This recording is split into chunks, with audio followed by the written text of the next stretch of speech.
Over the past few years, we are seeing that China is increasingly becoming a topic of scrutiny really around the whole world, not just in the West, but pretty much everywhere where you look at. One of the topics that is very much discussed is, of course, the issue of corrosive capital.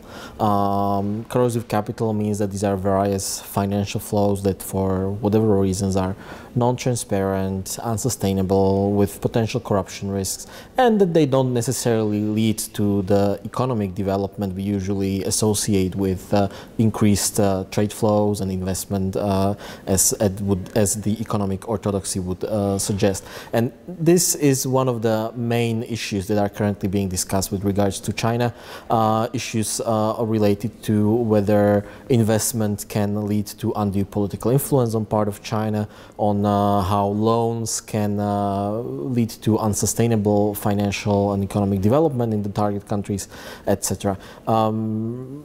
Here, I think it's very interesting to look at the experience that various countries in Central and Eastern Europe had with this sort of Chinese infrastructure projects, investment, and increased trade flows, as they reveal various facets of Chinese corrosive capital, as well as how the negative aspects of that, negative externalities, can be potentially mitigated.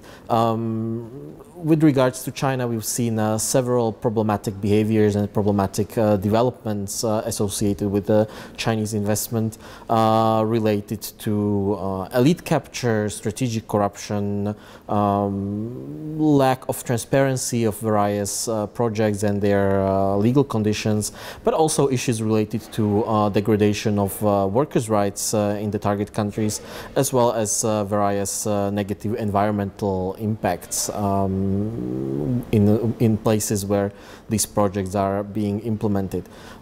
Just to give you a couple of examples, one of the interesting cases was happening in Czech Republic and Slovakia, and it was associated with the Chinese company CEIAS-ის. Of course, Georgia has its own experience with the company, but this company was quite active in the region, where it really came around 2016 as a sort of flagship of Chinese economic activity in the region of Central Europe.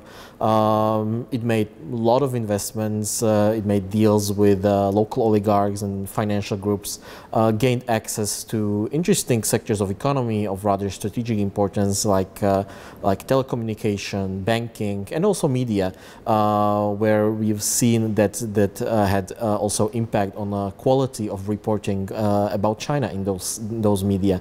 Of course, gaining access to such strategic sectors as telecom and banking comes with its own risks, especially at times when those telecom investments were happening during the period where future of 5G policy was being really discussed, and whether to even allow Chinese vendors in the construction of the new 5G networks. This sort of investment had impact on China's ability to capture local elites. We've seen that the CFC company in Czech Republic has put a lot of local politicians and diplomats on its payroll as various advisors and board members, and we've seen a lot of revolving door happening. In some cases, a dual revolving door, where a high-ranking official from Czech Ministry of Foreign Affairs would join CFC as a board member and then leave CFC to become a Minister of Foreign Affairs. So you can imagine, of course, what kind of impacts this had on Czech foreign policy. But this is, of course, only one aspect of that, right? It's not only about this sort of strategic corruption and elite capture.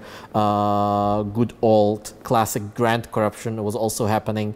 The good example here would be Hungary and the project of the Budapest-Belgrade railway, which there's been an accusation that the project is not financially sustainable, that it's going to cost Hungarian taxpayers a lot of money because it's being financed by loans from Chinese banks, which are not preferential. They operate at market rates or even above market rates, so they can be expensive. And interestingly, Hungarian government made some moves with regards to making all the contracts and feasibility studies classified and inaccessible to the general public. So no form of public oversight is possible to happen on this project. And also among the key benefactors of these projects are local Hungarian oligarchs that are very cozy with Viktor Orban, and they are going to be gaining majority of the money associated with this project, to the detriment of Hungarian taxpayers, of course. I was mentioning at the beginning that there have been also many instances of environmental problems and labor-related problems associated with various Chinese projects, be it infrastructure or your typical investment. Of course, most of them were happening in Central and Eastern Europe outside of the EU, so we can find a lot of these issues, especially in Western Balkans, in countries like Serbia, Bosnia and Herzegovina, Montenegro, for example. Where we have an interesting case of a highway in Montenegro, the Bar-Boljare highway, which of course in a typical formula was built by a Chinese company using Chinese loans and Chinese labor. So there's very little economic impact for Montenegro in terms of money flowing into the economy. Rather, it just flows in and out back to China. But due to poor project governance, and we've seen, for example, that part of the highway that was crossing through UNESCO Natural Heritage Site got so degraded that it's beyond any salvation. So this sort of precious natural heritage found in Montenegro was pretty much destroyed thanks to this infrastructure project. And of course, we've seen that this project was again very financially unsustainable. World Bank, IMF, European Commission refused to fund this project in the past, but of course Chinese were willing to provide money for it, and it really led to a very sharp increase of public debt in Montenegro, which under when there were the good times they were able to manage it, but then they got hit by COVID-19, which came with reduced revenue from the tourism sector, for example, and Montenegrin government really got into trouble, and they were unable to repay these loans. At the end, some form of solution was negotiated with China, but for a moment it seemed like EU might have to step in and bail out Montenegro, which would be really a terrible thing, because if they wouldn't do it, it would put EU in bad favors with the people of Montenegro. But if they did, they would end up paying for a project which they in the beginning we're already saying that this is not a financially sustainable project. We find also other environmental issues in Serbia, for example, and actually across Western Balkans we see a lot of Chinese finance projects in extractive industries, for example, right? Which, of course, regardless of who does it, are potentially problematic from an environmental point of view.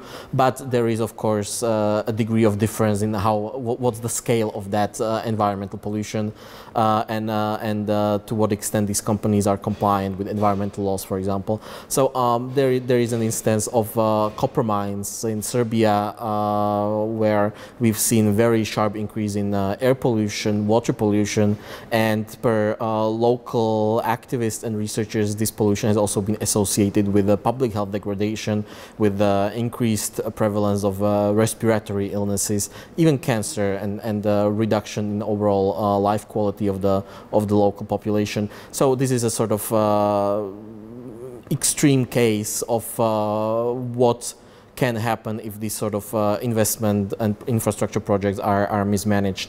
Labor rights is an issue in and of itself. China often likes to implement projects in such a way that they would rely on imported Chinese workforce. So for China, this is a way how to make sure that its own population has access to work. But in order to make this happen, they are negotiating various forms of deals with the local governments, and of course, in those countries where the standards of good governance are not as high, or the institutions are not as resilient as in other countries, it's easier to negotiate deals such as Serbia has with China, where specifically for Chinese workers, Serbia has suspended the application of Serbian labor code, meaning that no Chinese workers working in Serbia are able to contact the labor inspectorate, for example, to come and inspect the labor conditions. And as a result of this, we've seen that these workers had to work in very poor conditions, in very poor housing situations, where hygiene was, for example, not a priority, which became a big issue during the COVID-19 pandemic, but also that they were working longer hours than would usually be allowed by law, or that they were not getting paid on time, and these sort of issues, which is of course a big problem when it comes to making sure that the rule of law is upheld. While these are a lot of negatives we are seeing with these various projects, they also show that strengthening domestic institutions, making them resilient to outside pressure, can be a good form of solution on how to mitigate these negative impacts. A good example would be the Piraeus port in Greece, which, after global financial crisis, was purchased by a Chinese company, Costco. But a few years ago, Costco wanted to expand the port, and they were not paying attention to Greek environmental laws. They didn't conduct environmental impact assessment, but thanks to resilient courts in Greece, they were able to put stop onto this. So I think this is the final message to take from this, that resilient institution, democracy building, and promotion of good governance are important tools and remedies to mitigating some of these negative externalities.